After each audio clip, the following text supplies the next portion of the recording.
Kembali lagi di Reacting Bahas Dunia Anime bersama Anime Multiverse. Kali ini Mimin pengen ngasih tahu ke kalian para pecinta anime kalau ada 10 adegan perang paling dahsyat di anime. Kira-kira perang apa aja nih? Kita bahas satu persatu.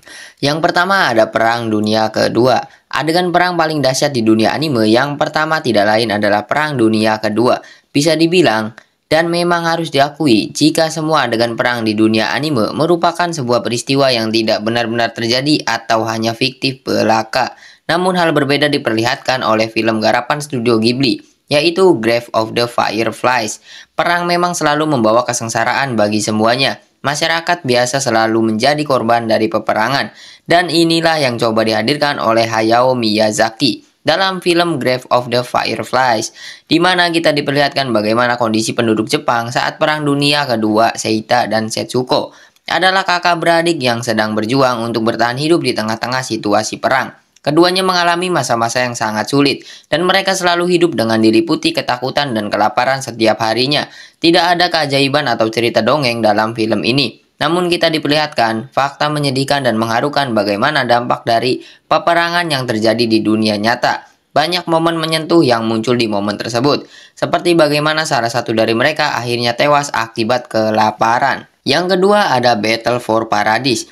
Attack on Titan sebenarnya memiliki dua perang besar yang terjadi dalam sejarah mereka. Yang pertama adalah Great Titan War, di mana keluarga kerajaan para pemilik kekuatan Titan mengalami konflik internal. Hal ini pun dimanfaatkan oleh bangsa Marley untuk mencuri kekuatan Titan tersebut, dan hal ini membuat Carl Friedrich akhirnya memindahkan sebagian penduduk Eldia ke sebuah pulau terpencil bernama Paradis. Perang kedua adalah Battle for Paradise. Bisa dibilang Battle for Paradise adalah adegan perang paling dahsyat dan mematikan yang terjadi di dunia anime. Bagaimana tidak? Eren Yeager benar-benar menghabisi sekitar 80% populasi umat manusia dalam peristiwa yang kemudian disebut Rumbling. Peristiwa Rumbling sendiri adalah ketika Founding Titan memerintahkan semua Titan yang ada di Pulau Paradis yang jumlahnya mencapai puluhan ribu untuk kemudian menginjak-injak manusia atau bangsa manapun tanpa ampun. Eren Yeager sendiri berusaha untuk membalas dendam atas apa yang bangsa Marley lakukan terhadap penduduk Paradis, terutama para bangsa Eldian di pulau tersebut. Dia berusaha untuk menghabisi seluruh umat manusia yang berada di luar pulau tersebut agar semua penduduk Eldia bisa hidup dengan damai. Rencana Eren sendiri sebenarnya hampir saja berhasil, sebelum Mikasa akhirnya berhasil menghentikannya. Yang ketiga ada Paramount War atau Summit War. Paramount War atau Summit War, atau yang biasa juga disebut sebagai Perang Puncak, merupakan perang besar yang berlokasi di markas pusat Angkatan Laut, yaitu Marineford.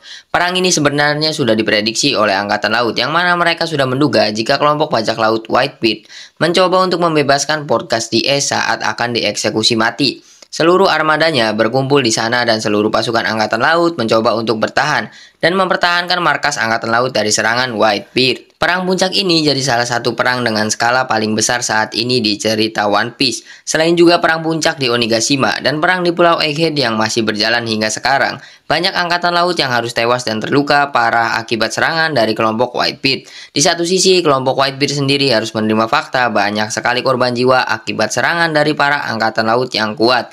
Meskipun sempat berhasil diselamatkan oleh Luffy, sayangnya di akhir cerita, kita melihat bagaimana Ace harus tewas akibat serangan Akainu ketika melindungi Luffy. Bukan hanya itu, dalam pertempuran ini, Whitebeard pun ikut tewas. Dan yang keempat, ada Perang Besar Dunia Ninja Shinobi yang keempat. Fourth Great Ninja War atau Perang Dunia Shinobi keempat merupakan salah satu momen Perang Dunia Shinobi yang paling populer, paling ikonik, dan juga paling masif yang terjadi di universe Naruto. Satu hal besar yang berbeda dengan perang sebelumnya dalam Perang Dunia Shinobi keempat ini adalah ini bukan tentang peperangan yang terjadi antara desa ninja atau demi memperebutkan sumber daya. Dalam Perang Dunia Shinobi keempat ini, seluruh negara Shinobi justru bersatu dan membentuk sebuah aliansi ninja. Mereka bersatu untuk menghadapi musuh yang sama, yaitu Madara Uchiha dan juga Kaguya Otsutsuki. Mereka berusaha untuk membangkitkan sebuah genjutsu paling berbahaya dan paling mematikan, yaitu Mugen Tsukuyomi. Inilah alasan mengapa Perang Dunia Shinobi keempat jadi yang paling masif di seriesnya. Ada beberapa pertempuran yang terjadi dalam momen ini. Pertempuran pertama berlangsung selama 2 hari, ketika para aliansi Shinobi harus berhadapan dengan Madara Uchiha. Kemudian pertempuran kembali terjadi untuk kedua kalinya, di mana Obito bekerja sama dengan Madara berusaha menghancurkan seluruh dunia Shinobi. Dalam momen ini pula, para fans kemudian diperkenalkan dengan sosok Kaguya Otsutsuki yang dibangkitkan oleh Black Zetsu. Salah satu momen epik lainnya dalam pertempuran ini adalah bagaimana Sakura, Sasuke, dan Naruto bersatu untuk menyelamatkan dunia. Dan yang kelima ada Chimera Ant War. Chimera Ant merupakan arc yang sangat populer dalam series anime Hunter x Hunter, sekaligus jadi arc yang sebenarnya masih berjalan dan belum ada kelanjutannya sejauh ini. Dalam arc ini terdapat sebuah adegan perang yang bernama Chimera Ant War. Skala perang dari Chimera Ant War mungkin tidak semasif Paranormal Liberation War atau Thousand Year Blood War. Namun, dalam peperangan ini semua hunter terbaik di series Hunter x Hunter berkumpul dan berusaha untuk menghentikan invasi dari kelompok Chimera Ant. Chimera Ant sendiri adalah kelompok villain yang berisi para karakter kuat, di mana mereka berasal dari Dark Continent. Bukti bagaimana dahsyatnya perang ini diperlihatkan bagaimana pemimpin dari Hunter Association pada saat itu, Isaac Netero, ikut terjun langsung untuk bertempur. Bahkan, keluarga Zoldyck yang legendaris dan jadi keluarga terkuat pun ikut serta bertempur menghadapi kelompok Chimera Ant. Dalam perang ini, ada banyak hal menarik yang kemudian muncul selama peperangan ini berlangsung. Misalnya perkembangan karakter dari Gon, di mana dia mengorbankan seluruh nen miliknya untuk bisa menghabisi Neferpitou yang sudah menghabisi rekannya. Namun yang paling epik dari perang ini adalah bagaimana Netero mengorbankan nyawanya untuk bisa menyelamatkan umat manusia. Kemudian ada Paranormal Liberation War, sebagai sebuah series anime yang memang menghadirkan tema cerita tentang superhero dan kepahlawanan serta menghadapi kejahatan. Menghadirkan adegan perang dalam cerita My Hero Academia tentunya menjadi satu hal yang memang pasti muncul.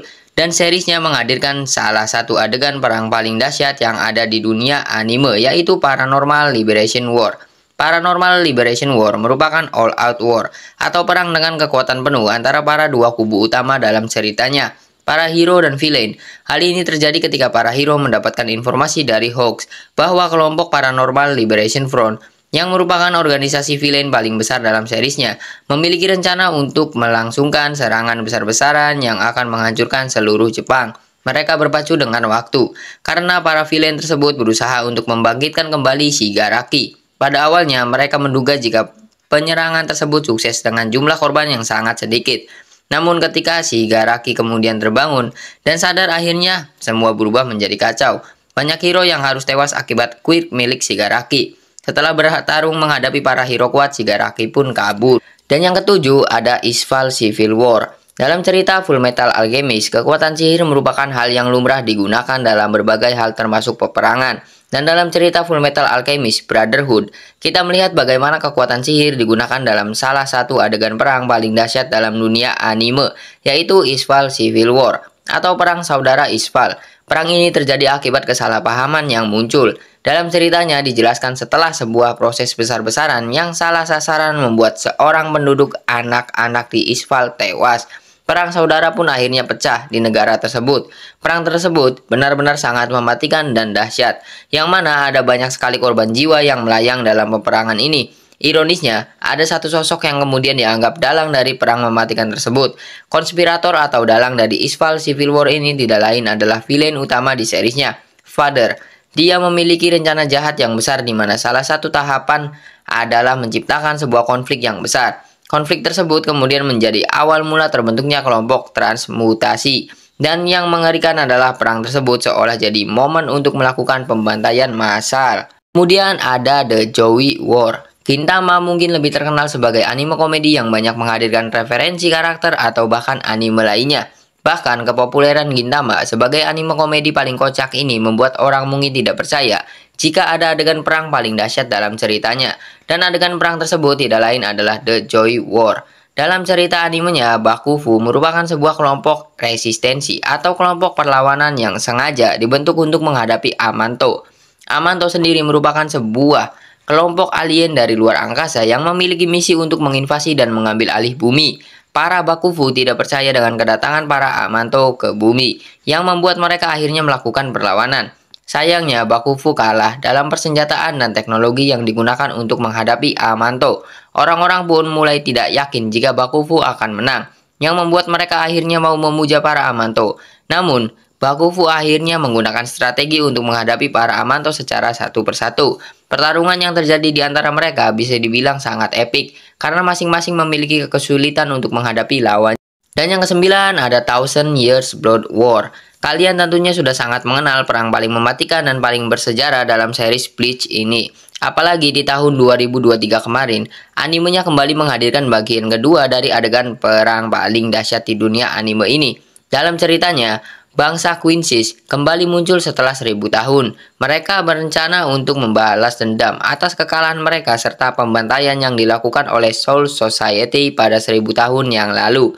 Sesuai namanya, perang setiap 1000 tahun ini benar-benar sangat mematikan dan penuh darah dan tentunya sangat dahsyat. Dalam penyerangan pertama bangsa Quincy's kepada Soul Society, banyak nyawa yang hilang apalagi dari pihak Soul Reapers. Kapten Yamamoto, yang merupakan pemimpin dari Gotei 13, menjadi salah satu korban penyerangan bangsa Quincy's. Selain Yamamoto, sang protagonis utama, Ichigo Kurosaki, juga harus mengalami luka parah dan hampir tewas dalam perang dahsyat tersebut. Tidak berhenti sampai di situ, pada serangan kedua, kedahsyatan dari perang tersebut jauh lebih epik lagi. Ichigo pun sudah semakin kuat setelah berlatih dengan sangat keras, yang mana hal itu membuatnya kemudian bisa berhadapan dengan sang pemimpin dari kelompok Quincy's, yaitu Iwah. Ya, saat ini, animenya sendiri sudah menyelesaikan bagian kedua dan di tahun 2024 mendatang kita akan melihat bagian ketiga. Dan yang terakhir ada The Rebellion War. Adegan perang yang dianggap paling dahsyat di dunia anime adalah The Rebellion atau The Rebellion War.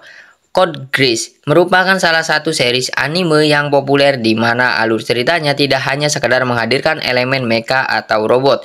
Code Geass mencoba untuk menghadirkan elemen yang sama dengan series Gundam. Mulai dari kemunculan robot atau mecha sampai pada cerita tentang intrik politik.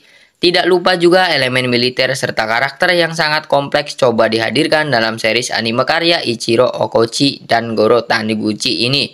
Karena bertema militer dan penuh dengan intrik politik. Tidak heran jika Code Geass bisa menghadirkan adegan perang paling dahsyat di dunia anime demi bisa membawa kedamaian bagi seluruh dunia serta membalas dendam atas apa yang terjadi kepada keluarganya.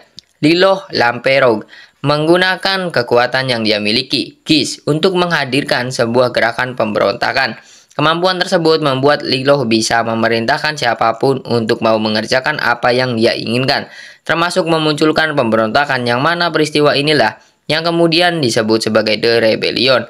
Efek dari pemberontakan yang Lilo hadirkan tersebut adalah korban jiwa dalam jumlah yang sangat masif bahkan dari pasukannya sendiri. Perang atau pertempuran besar merupakan salah satu hal yang cukup sering terjadi di dunia anime. Dalam peperangan, korban jiwa memang selalu akan muncul dan mereka adalah bukti bagaimana perang adalah peristiwa yang sangat mengerikan dan harus dihindari.